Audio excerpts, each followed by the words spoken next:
Yung mga pare, ito, may guest tayo, baby girl. So, lagay lang natin. Lagay ko lang, madam. Yan. So, kumusta? Okay lang po. Okay lang. So, busy ka sa school or something? Or Sa school po. sa school? So, saan ka nag-aaral? Diyan lang sa Inverga? Apo, sa Invergate.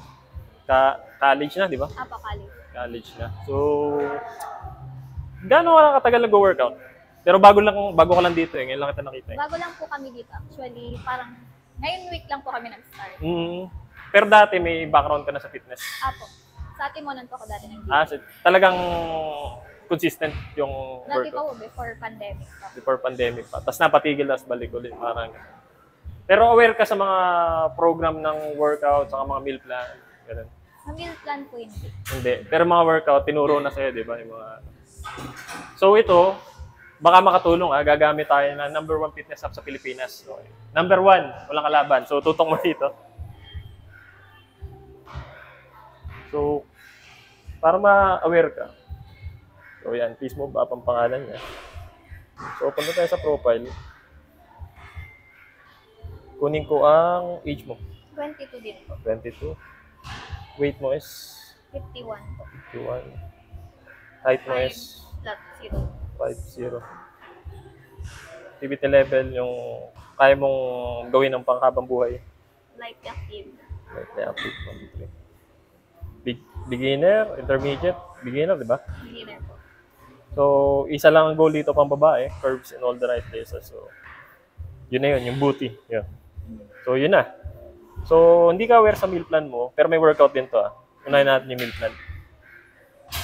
So, nakadesign sa yung meal plan is 1,600 calorie intake mo per day. So, yan.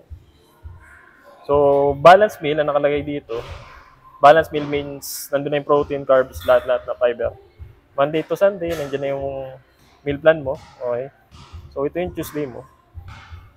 So, check natin yung Tuesday mo. So, oatmeal with banana and honey. So, Filipino food yan mostly. So, tuna salad, sandwich, carrot sticks, and hummus. Pagka ayaw mo niyan, pwede mong palitan. Egg and avocado toast. Nandiyan na yung ingredients. Pag hindi ka marunong magluto, may preparation instruction. So, yan. So, pwede mong palitan pag ayaw mo pa rin yan. Tomato sauce, omelette. So, pag hindi ka pamilyar. Okay. So, yun ang meal plan mo. Yun yung nutrition mo. Nakalatag na. Wala ka nang isipin pa. Okay. So, yung workout mo nandito. Ganun din. Monday to Sunday, nakaset na siya.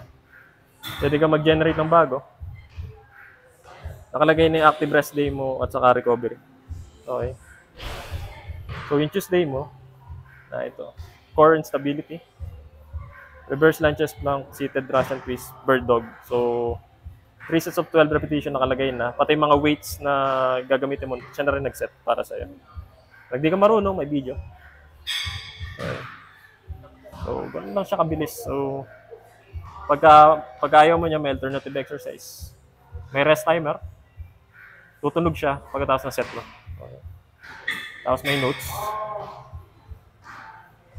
Yan, pwede kang mag-record ng data. So, yun lang. Yun. Ganun siya kalupit. So, how's the app? Okay naman po, hindi na kailangan magkwenta. Tapos meron na mga options, pwede mo palitan. Di ba? Hindi na kailangan magkwenta po or mag-isip mo, anong gagawin ko ngayong araw? Di ba?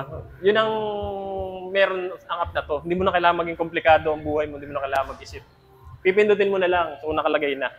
So, yun. Maraming salamat, madam.